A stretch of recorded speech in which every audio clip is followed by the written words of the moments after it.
अस्सलाम वालेकुम students, welcome to informatics academy. Dear student, आज के इस वीडियो लेक्चर के अंदर हम क्लास 10 जो सिंध बुक बोर्ड की तरफ से जो क्लास 10 के जो कोर्सेज़ हैं उसको जो है स्टार्ट कर रहे हैं। ख्याल रहे स्टूडेंट्स, क्लास 10 की जो बुक फिज़िक्स की जो कोर्स है वो बेसिकली जो ओरिजिनल कंबाइंड बुक हुआ करती थी उसी बुक को जो है 2 हिस्सों में डिवाइड किया गया है। तो मोस्टली जो क्लास 10 के स्टूडेंट्स हैं उनके लिए जो पहला चैप्टर होगा वो वेव्स एंड साउंड है। जिस इस चैप्टर के रिस्पेक्ट से बात की जाए तो ये चैप्टर नंबर 11 आपके पास बुक में होगा। ठीक है, so chapter number 11 as a whole class 9 और 10 को कंबाइन करें तो ये चैप्टर नंबर 11 बन रहा होगा। ठीक है, सो स्टूडेंट ये ख्याल रहे chapter number waves and sound chapter number 11 या चैप्टर नंबर 12 इस रिस्पेक्ट से होगा। जैसे हम इस तमाम आपके पास टॉपिक्स के अंदर जो है एक और आपका जो चैप्टर जो ऐड होगा वो यहाँ पे क्लास कंबाइंड बुक के अंदर एक मशीन का चैप्टर है जो कि यहाँ पे ऐड हो रहा होगा क्लास 10 के अंदर। और फर्दर आपके चैप्टर्स के अंदर लाइट के 3 चैप्टर्स होंगे, इलेक्ट्रिसिटी, इलेक्ट्रोमैग्नेटिज्म और मॉडर्न फिजिक्स। तो ये ओवरऑल ये कुछ आपकी जो है कैटेगराइजेशन होगी किसकी, क्लास 10 के लिए फिजिक्स की। सो क्लास 10 की फिजिक्स के टॉपिक स्टार्ट कर रहे हैं आज के इस वीडियो लेक्चर से। ख्याल रहे स्टूडेंट, इन तमाम वीडियो लेक्चर्स के अंदर आपके कोई भी क्यूरीज हो, जिस तरह से क्लास 9 के वीडियो लेक्चर्स के अंदर आप लोग हमको गाइड करते रहे कि आपके कोई भी कमेंट्स हैं, आपकी कोई क्यूरीज हैं, वो हमें कमेंट सेक्शन के अंदर आप उसको जो है हमें इन्फॉर्म कर सकते हैं। सो कंटिन्यू कर रहे हैं सबसे पहला टॉपिक वेव्स एंड साउंड के टॉपिक से।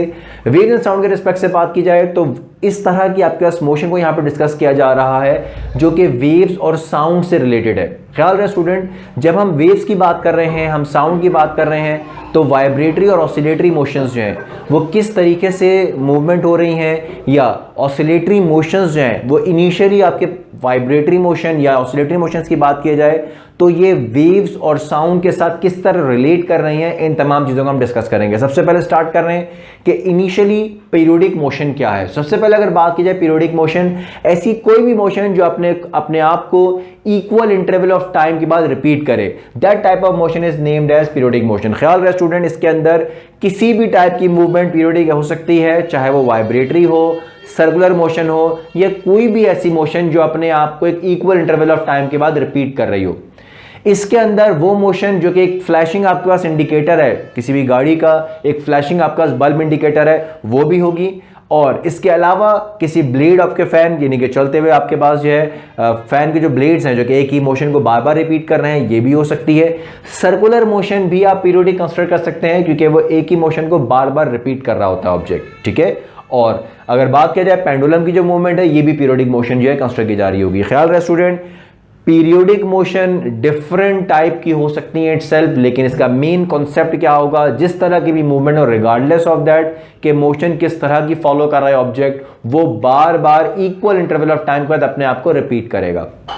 जबकि पीरियोडिक मोशन को फर्दर क्लासिफाई किया जा रहा है कि इसके अंदर वाइब्रेटरी और ऑसिलेटरी मोशन के अंदर। वाइब्रेटरी और ऑसिलेटरी मोशन के रिस्पेक्ट से बात किया जाए तो ऐसी आपकी वाइब्रेटरी ऑसिलेटरी मोशन या ऐसी आपके पास मोशन जिसमें ऑब्जेक्ट टू एंड फ्रो या बैक एंड फोर्थ मूवमेंट कर रहा हो, जैसे ये भी कहा जाता है कि अप एंड डाउन मूवमेंट कर रहा है, किसी मीन पॉइंट या किसी इक्विलिब्रियम पोजीशन के बैक एंड फोर्थ या अप एंड डाउन अगर कोई ऑब्जेक्ट मूव कर रहा है मुसलसल और अपने आप को बार बार रिपीट भी कर रहा है, यानी कि है ये पीरियोडिक अपने आप को रिपीट करने वाली मोशन है, लेकिन ख्याल रहे स्टूडेंट इसके अंदर एक मीन पॉइंट के back and fourth movement continue हो रही होगी। तो इस तरह की मूवमेंट को हम नाम देंगे वाइब्रेटरी और ऑसिलेटरी मोशन।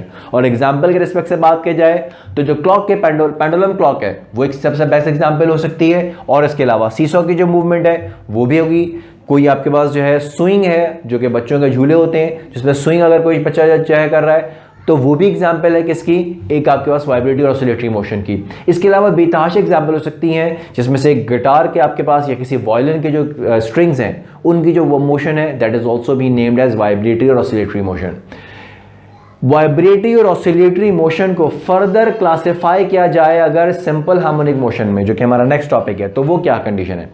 ख्याल रहे स्टूडेंट, सिंपल हार्मोनिक मोशन का एक बेसिक आपके पास रूल ये होता है कि ऐसी वाइब्रेटरी मोशन जिसके अंदर एक्सेलरेशन डायरेक्टली प्रोपोर्शनल हो किसके, डिस्प्लेसमेंट के। लेकिन ये ख्याल रहे यहाँ पे डिस्प्लेसमेंट की वैल्यू बहुत कम, यानी कि एम्पलीट्यूड ऑफ वाइब्रेशन जो है वो बहुत मिनिमम रखा जा रहा होता है, बहुत बड़ा एम्पलीट्यूड ऑफ वाइब्रेशन नहीं होता, जिसकी वजह से कंडीशन क्या होती है, ये ख्याल रहे कि एम्पलीट्यूड ऑफ वाइब्रेशन कम होता है जिसकी वजह से एक्सेलरेशन हमेशा डायरेक्टेड होता है टूवर्ड्स, डायरेक्टली प्रोपोर्शनल होता है किसके, डिस्प्लेसमेंट प्रोड्यूस के, और जब भी हम एक्सेलरेशन की बात करेंगे तो वो हमेशा डायरेक्टेड होगा कहां पे, टुवर्ड्स द सेंटर। और इस ठीक है एक्सेलरेशन डायरेक्शन की, एक्सेलरेशन की डायरेक्शन कहां पे होगी, टुवर्ड्स द सेंटर, इसलिए यहां पे एक नेगेटिव साइन इक्वेशन में यूज करेंगे। ख्याल रहे student, definition vibratory motion, sorry simple harmonic motion की क्या है, ये ऐसा वाइब्रेटरी मोशन है जिसमें एक्सेलरेशन डायरेक्टली प्रोपोर्शन होता है किसके, डिस्प्लेसमेंट के, जो मीन पॉइंट के अक्रॉस डिस्प्लेसमेंट कवर हो रहा है,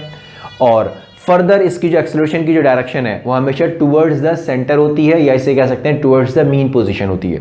सो इक्वेशन के रिस्पेक्ट से बात की जाए तो ये रिलेशन हमेशा सेटिस्फाई होना चाहिए किसी भी ऐसे ऑब्जेक्ट के लिए जो सिंपल हार्मोनिक मोशन परफॉर्म कर रहा है कि ए प्रोपोर्शनल होना चाहिए किसके, -x के। ठीक है, सो स्टूडेंट याद रहे, जब भी ऐसा वाइब्रेटरी मोशन जहां पे ए प्रोपोर्शनल -x के बराबर आए तब आप कहते हैं कि यहां पे सिंपल हार्मोनिक मोशन की कंडीशन प्रूव हो रही है। Example of simple harmonic motion के रिस्पेक्ट से बात करें तो सबसे बेस्ट एग्जांपल जो है सिंपल पेंडुलम की एग्जांपल हो सकती है। इसके अलावा कोई ऐसा बॉडी जो कि स्प्रिंग के साथ कनेक्टेड है और ऑसिलेशंस परफॉर्म कर रहा है स्प्रिंग के साथ, या स्प्रिंग मास सिस्टम भी हम कहते हैं, उस मोशन को भी आप क्या कंसीडर करते हैं, that is also simple harmonic motion.